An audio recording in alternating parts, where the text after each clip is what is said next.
another edition of the new ND Nation Radio.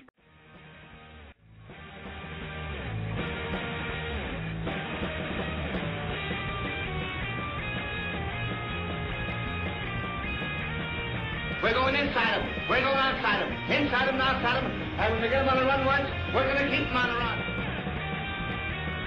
And Notre Dame, as number one goes down, Syracuse undefeated no more. This is now top-notch college hockey.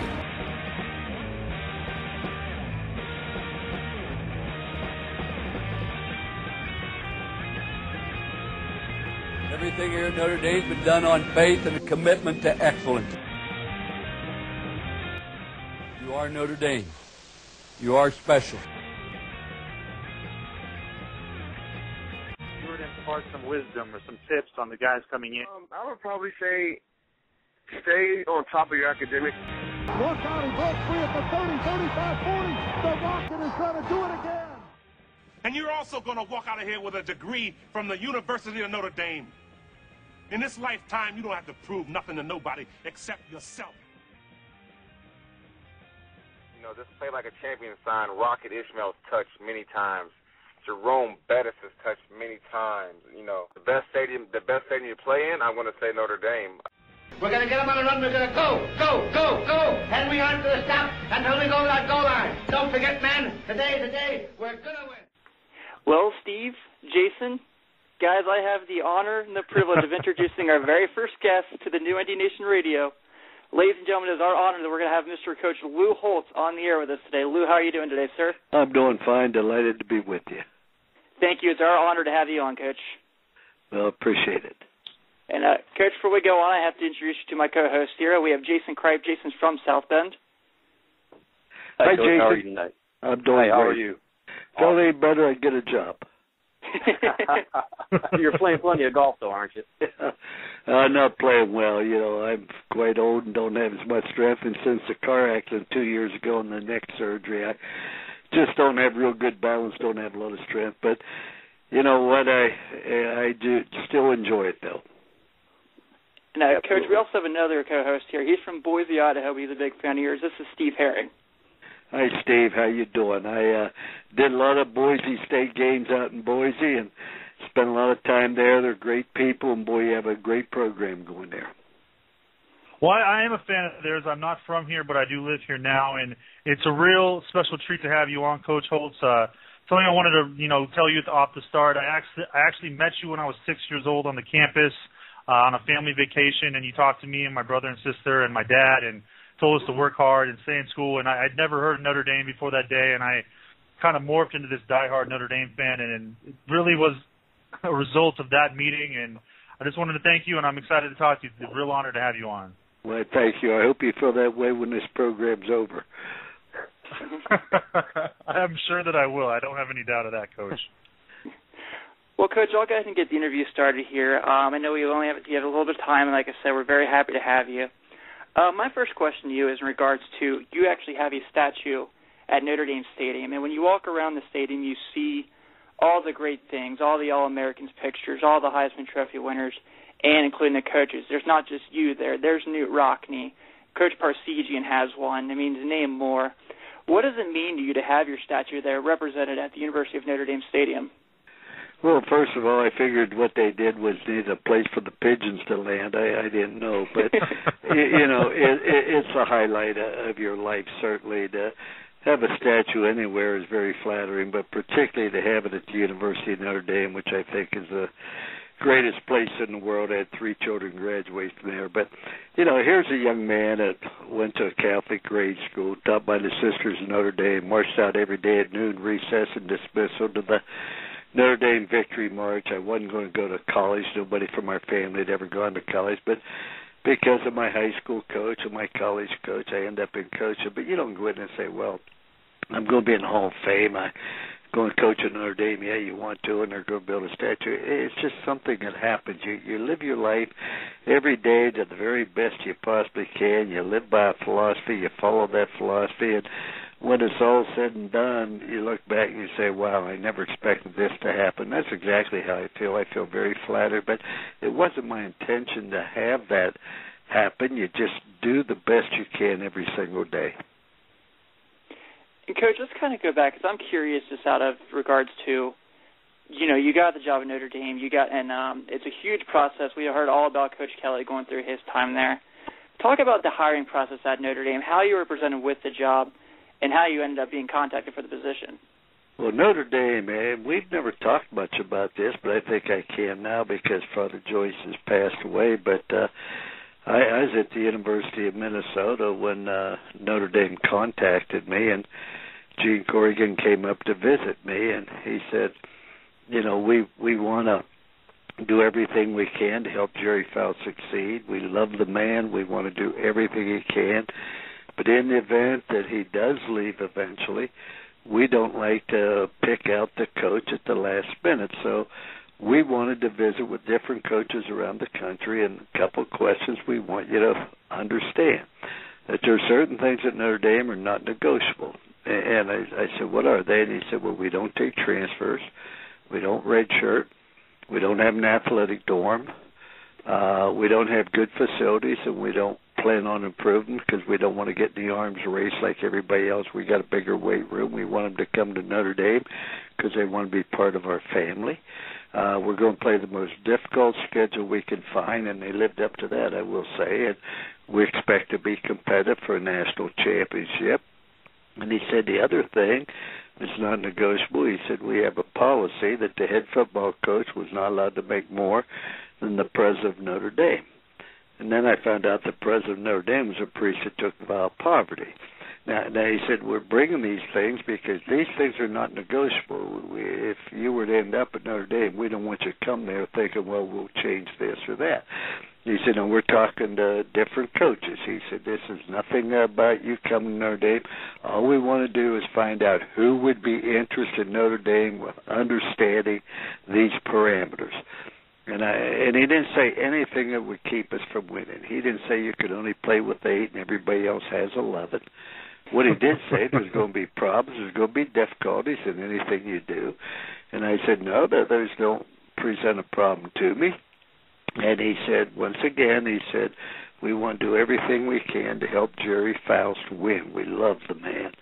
Well, when Notre Dame ended up making a change and did not renew Jerry Fowles, then Father Joyce called, and he said, we have decided that you're the man we'd like to have lead Notre Dame. Do you understand the things that we aren't going to change, academics, et cetera? And I said, yes. And he said, with that, we'd like you to be the head coach. See, what they did, I didn't realize this, but they had the head coach picked out before the other one left, so that there isn't all this everybody getting in, ought to be this guy, that guy, and then you go to a coach and say, you interested in Notre Dame? Well, if he hadn't been contacted by Notre Dame, he's going to say no because it hurts his school, and if he doesn't get the job. And so I said, Father, I really want to be at Notre Dame, but I've got to check with my family. My youngest son was a diabetic. He was a freshman in Minnesota. I had a daughter who was junior in high school. And here's the irony. I go back home to talk to my wife. I said, I'll call you in the morning, Father. I want to do it, but my family's my first obligation. So I go home. We talked about decide I could go to Notre Dame. Kevin would be all right. The phone rings. I was offered a job at Southern Cal the same night. The next morning I called Father Joyce and said, yes, and he said, great. He said, we're playing Miami. We'll do the press conference next Monday, the announcement. I said, fine. He called me back a little bit later that day. He said, no, there's too many people deciding who should be the coach. He said, we want to put an end to it. Notre Dame leaves for Miami at 11 in the morning on Wednesday of Thanksgiving. He said, we'll have the press conference at 1 o'clock. And that's how I ended up at Notre Dame. That's an amazing story. I'm a younger kid, and I'd never really heard the details of that because those are important. I have never shared those before, but that's exactly the way it happened. And the whole thing about they wanted Jerry Fowles to succeed, but they had foresight of saying, okay, and I didn't know. They said they're talking to many coaches just to find out who would be a possible candidate before that happened. And I didn't know. Maybe they talked to 20 other people. I don't know, but that's exactly how I ended up at Notre Dame. Well, Coach, and thank you so much for answering those questions for me. I know my co-host Jason's jumping at the bit to talk to you, so I'm going to give him that opportunity. Hey, Coach. One of the things we're founded on, and it was when we first started our group, we were founded on giving back, and that's the core of what we do with fundraising and everything else. And we feel that, when you see good people with a great cause, the right thing to do is to help. And you, with so many others with ties to Notre Dame, you do the same thing through the Lou Holtz Charitable Foundation. Can you tell us a little bit about that foundation and the goals that it achieves? Well, when I left the University of Notre Dame, everybody needs four things in their life: something to do, someone to love, something to hope for, and someone to believe in. Well, we decided that we should start a foundation to give back. And so I wrote 3 New York Times best-selling books. We took the money from those book sales and the advancement, every cent of it, and we started our foundation. And we have never charged a cent to the foundation for expenses or anything else. And we don't do any high-profile fundraising or things along that line, but there are 3 purposes of our foundation. The first one is education. We've endowed, I think we have 4 scholarships at Notre Dame. We have one at Arkansas. We have one at Kent State, etc. And we also provide $50,000 a year in scholarship to trade schools each year in the Ohio Valley. My wife and I both graduated from East Liverpool, Ohio. We could not thank the people enough for the values that we were taught. And the steel mills are down, the potters are down, so we try to give people a trade. I think at last count, 27 of our graduates are working for Hills Trucking, and that's like $45,000 a year they make. We have people that are in culinary. In addition to that, we give $10,000 to $15,000 a year in teachers' grants because, the budget's so poor. So that one phase is education. The other phase that we do is medical. As you know, my wife's a stage 4 cancer survivor, and so we support cancer. But my youngest son, Kevin, who's now 40-some, and 3 of our children graduated from Notre Dame, including Kevin, and not only graduated from Notre Dame, he graduated from Notre Dame's law school.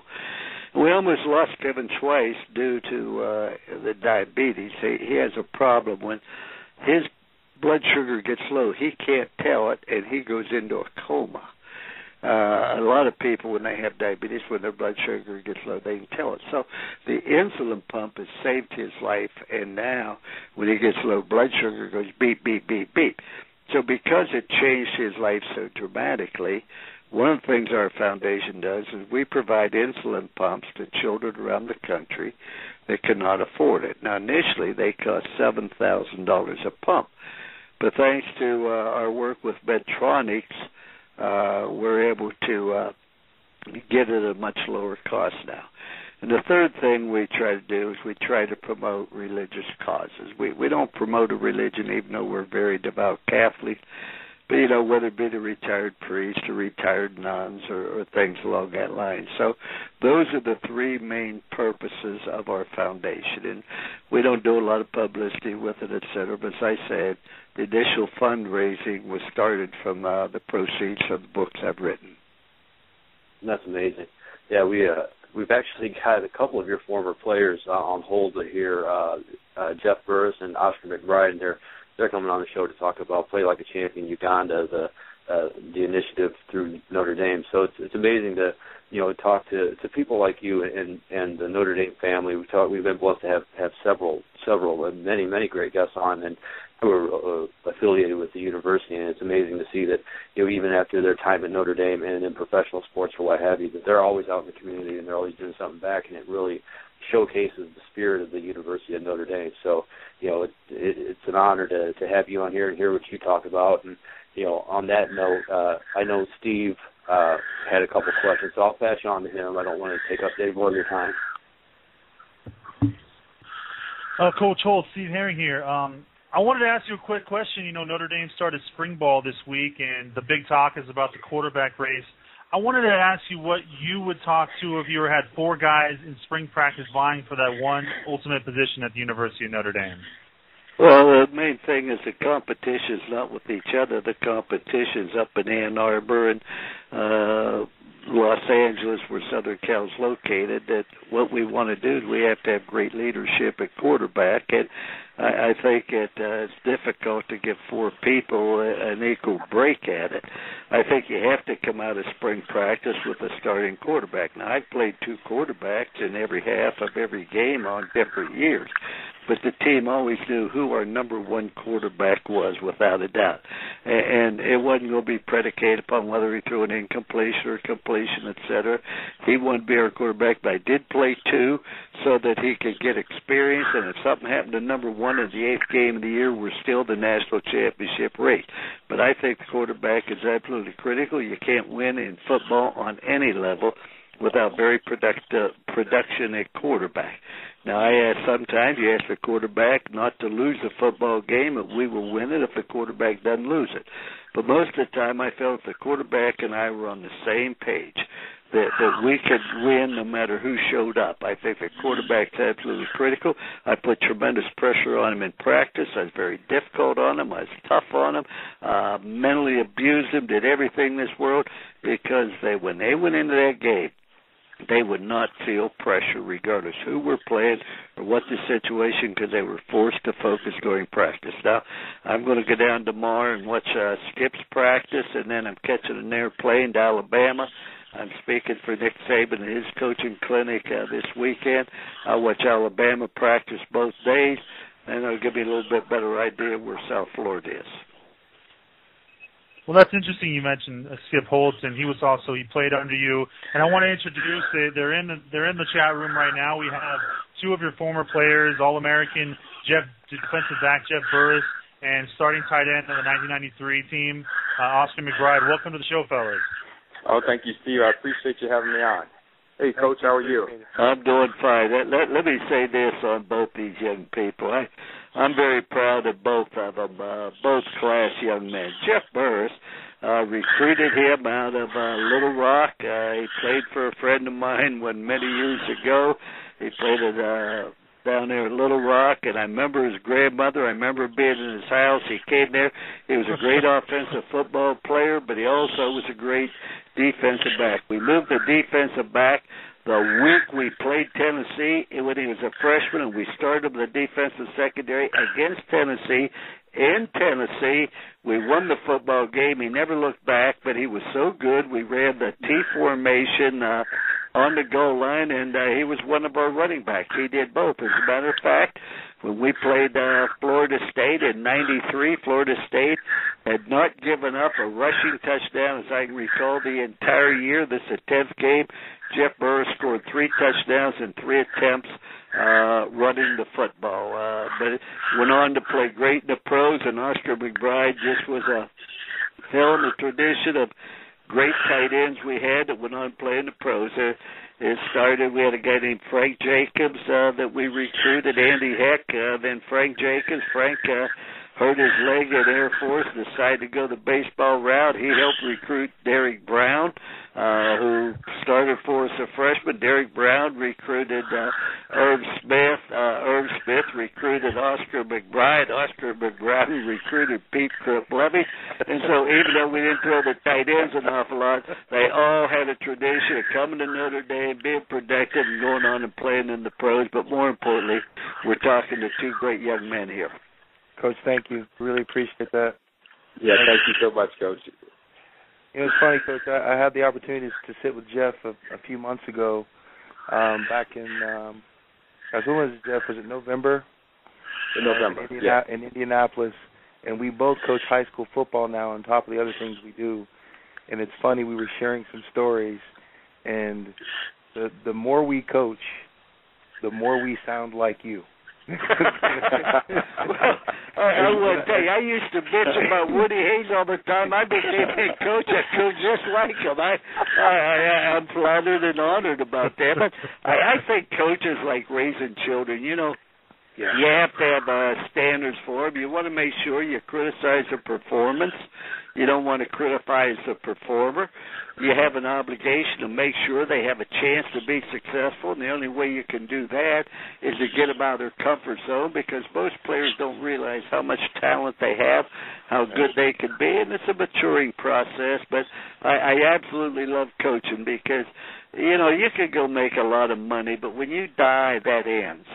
But when you coach, you have a chance to be significant. And the difference is, when you're significant is when you help other people be successful, and that lasts many a lifetimes after you're gone.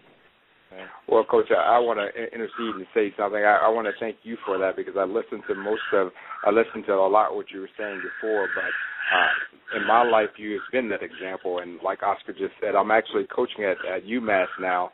And one of your former coaches, Phil Almation, we talk about you every single day, and every single day. And I just recollect all the times, and I have a lot of your things that I use. Like Oscar just said, we do a lot of things that if I can become just a small percentage, 0.5% of what you were as a coach and as a man, I think I'm doing something in my life. So I appreciate you for everything.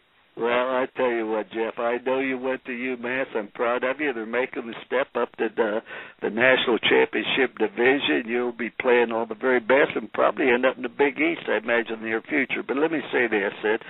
When I put together a book, what I call the Bible, and it has everything I believe in football and schedule, I'll be happy to send you a copy of that. In addition to that, I made a list for this coaching clinic I'm doing of all the fundamentals I think that are very important at each position. And you drop me a line, I'll be happy to send you both of them. Okay. But this, all you have to do, coaching is simple, is do three things. Number one, ask your players to do the right thing. This is nonsense about allowing them to do what they want to do when it's not the right thing. Just do the right. Number two, don't ever accept anything less than the best they're capable of doing, because you're cheating them. And number three is make sure they care about other people. When they walk in the room, their attitude can't be, hey, here I am, look at me, it's all about me. Their attitude has to be, hey, there you are, how can I help you, what can I do? And the team is far more superior than the individual. Yes, sir. Yes, sir. Well, thank you so much for that. I will be shooting you a line shortly afterwards. I do whatever I can to help you. Coaching's a great profession, and I'm looking forward to going up and speaking to the coaches at Alabama. When Nick Saban called me, I said, good Lord, you won the national championship. They don't want to listen to the old hands bid, but he said, yeah, so I'm going to go up there. That's awesome. Well, Coach, I know I had one more guy here had a couple of questions for you while we have the guys on here. Jeff and Oscar, I know you guys are really close to Kevin Dugan with Play Like a Champion Uganda. Kevin, how you doing today? I'm doing great. Thanks for having me on. Congratulations, Kevin. I've seen the pictures of the work you've done, Play Like a Champion today in Uganda, and congratulations. Thanks, Coach. You know, I don't really have so many questions other than I have a couple statements on, like, the power and the impact that your philosophy has really had. And, you know, I've coached lacrosse for 10 years, and I'm now in management in youth and community programs in the athletic department here at Notre Dame. But, you know, there's a saying that Oscar and I talked about quite a bit on a recent trip we made to Uganda, and that's that, you know, businessmen, when they die, they leave behind money. Coaches, when they die, they leave behind pieces of their soul in every single one of their players. And Oscar and Jeff and I have been just talking a lot about, you know, the opportunities that we have to make our lives count through coaching and through teaching, mentoring, and impacting young people. And I want to tell you just a really quick story right now. And, this was about 2 years ago. Oscar and I are in the middle of a rural Ugandan village, and we're giving a lesson to literally like 1,500 people that are all huddled around this open field outside of this church in rural Africa, and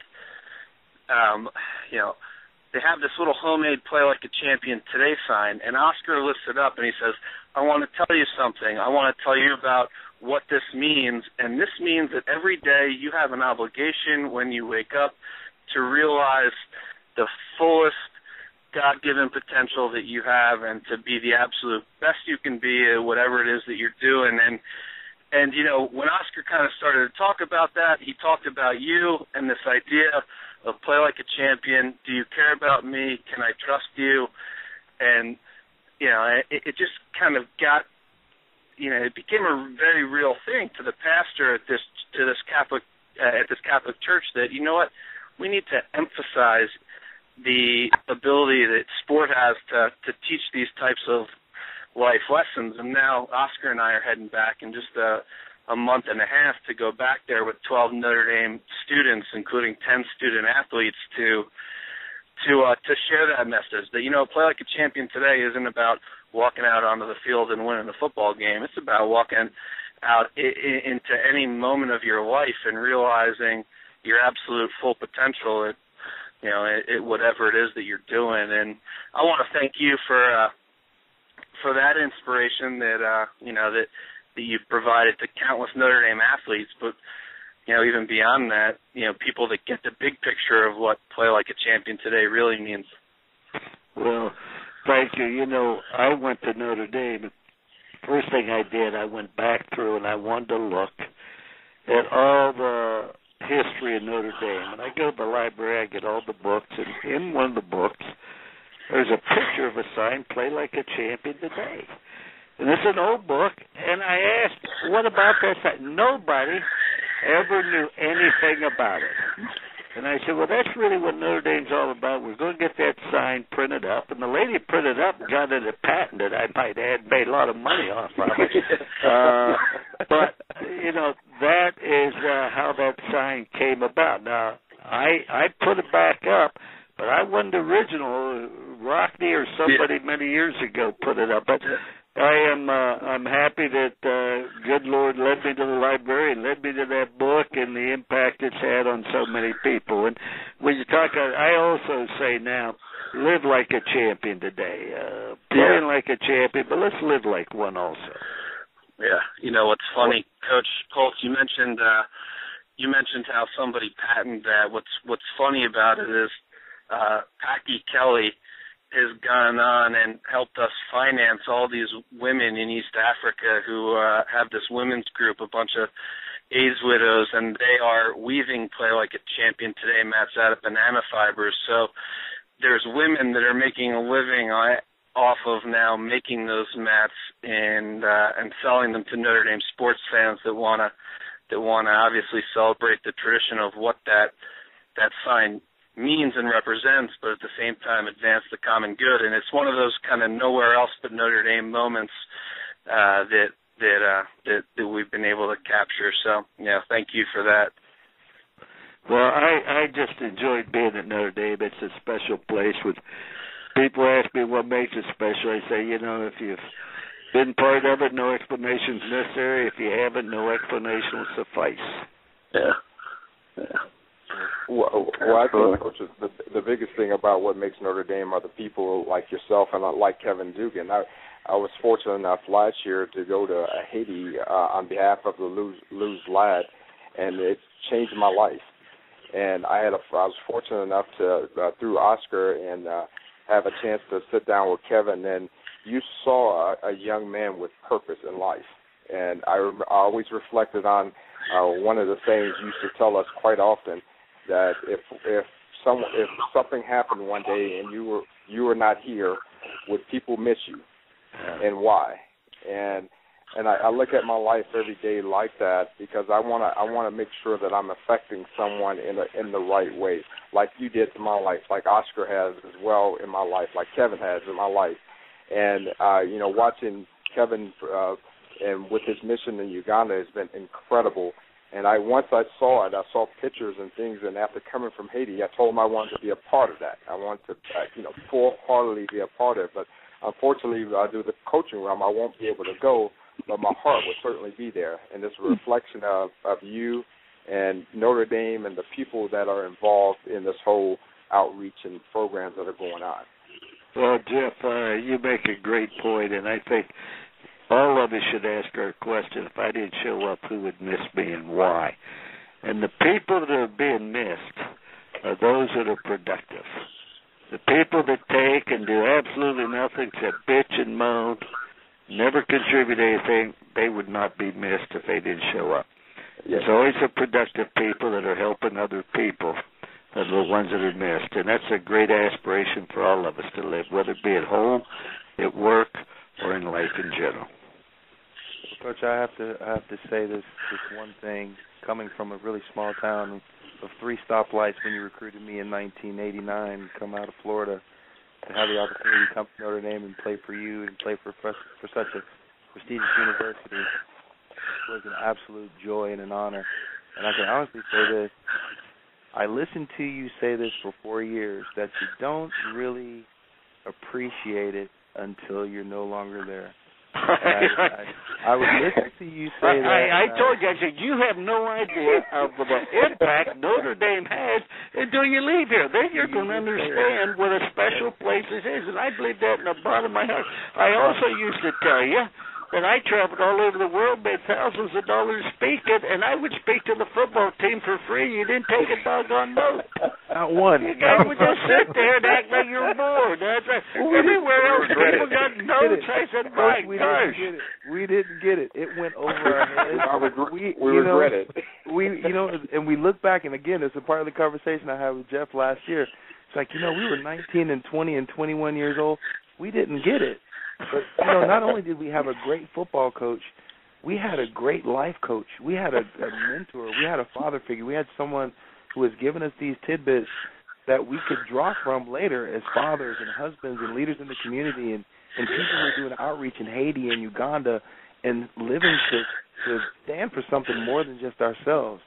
And long after the football days are over, long after your professional football career is over, your collegiate career is over, those are the things that make my experience and Jeff's experience and Kevin's experience at Notre Dame special, because you were a part of that. And when I say I sound like you, Coach, I'm telling you right now, the one thing that I've adopted is the I can't. When you say I can't. I remember that like it was yesterday. And I think it was past 525 Erie that I was running, and I just never could get that route right. And I remember you saying to me, son, I can't. I said that last year one time. Coach, I think I said about 20 I can'ts. I was on the field. Everybody on the whole field, including the other coaches, stopped and looked at me. Because my tight end couldn't run a banana route the right way. I never felt I coached football. I really did feel I coached life. The same qualities that I felt that you needed to be a good football player, you needed to be a good person as well. But somebody said, what was the biggest difference with the Notre Dame football players than other places? I said, the biggest difference at Notre Dame, when I gave them a questionnaire, I had to get out a dictionary when I read them. Words I didn't even know what they were. I thought, my goodness. Well, Coach, you appreciate this. We talk quite often. I call Oscar and I call Agent Jarrell. We're calling one another, and we're like, hey, you remember what Coach used to say about this particular event in life? You still have that written down? So we call each other reflecting on what you taught us, although we didn't write them all down. No, I tell you what, I just loved the players, and I look back and I have as many memories as y'all do. I want to tell you, the amazing thing, I learned so much from football players as well. You learn how different people react, etc. One of the great things is to see people enjoy success because they worked at it. And the one thing I have learned in coaching, the people that you gave an opportunity without them earning it never really appreciated it. It was the people that had to work hard in order to achieve success and overcome milestones and get up off the ground. That's what life's all about. And you can succeed when no one believes in you. But you have no chance to succeed if you don't believe in yourself. And I think part of the coach is getting athletes to believe in themselves of how good they can be. You definitely did that, Coach, and you made us believe in each other. Well, when you said don't flinch, a part of how we win that last point. Don't flinch. Don't flinch. You always have to believe you're going to win. And that plan of how we'd win, we put up on the board, toughness, fundamentals, etc. But, it's not complicated in how we do things. But it's just been a fun ride. And so many things that started at Notre Dame is crazy. The team mass at Our Lady's Chapel, that happened in 1988 because they wouldn't let me have our team mass where we normally did in Dillon. And so I went to Father Jenke and said, can we have the team mass at Our Lady's Chapel? He said, I don't think so, Coach. And I said, well, golly, Ned's, I just need it 1 week. He said, but we have church open. People come. I said, that's fine. They don't come back behind Our Lady's Chapel anyway. And then we walked out there and went to the stadium, and that's where we had our team at. And that's where the mile or the people start lining the lines. Now you have thousands that go. And how'd that happen? Because Father Jenke allowed us to have it happen against Michigan in '88 and every game since then. Wow. Didn't know that one. Special thing. Oh, yeah. I mean, there's so many things that happen because God saw. As Skip always says, if you want to make God laugh, you tell him what your plans are. I like that. We'll Coach Holtz. I wanted to step in and, Coach Holtz, you had promised us 15 minutes, and you've given us almost 40 now. You've been absolutely unbelievable. This whole thing is actually amazing. So I wanted to go ahead and thank you again for coming on, but I'll let you go. I know how valuable your time is, and we worked hard to get you on. So I wanted to thank you so much. And, I can't even describe. You gave me that special moment when I was 6 years old and changed my life forever. So it meant a lot to, I know, myself and everyone here that you were able to come on today. Well, I appreciate it, but I want to tell you something. I don't have any less time in the day than you do. I think we both have 24 hours, but it was just great to talk to you, but it's also very special to talk to one of the great people, Jeff Burris, one of my favorite people, and Oscar McBride. And anytime I have a chance to talk to former players, I was with Tim Grunhart and Tom Freeman and Dave Butler had played a little bit earlier than y'all, and it's always fun to reminisce, and I just want the players to know this, Oscar and Jeff, whatever you need, all you got to do is call. You know that. Yes, sir, Coach. Thank you so much, Coach. Thank you so much, Coach. You take care, and thank you for having me, and live like a champion today. Yes, sir. Thank you. Thank you, Coach.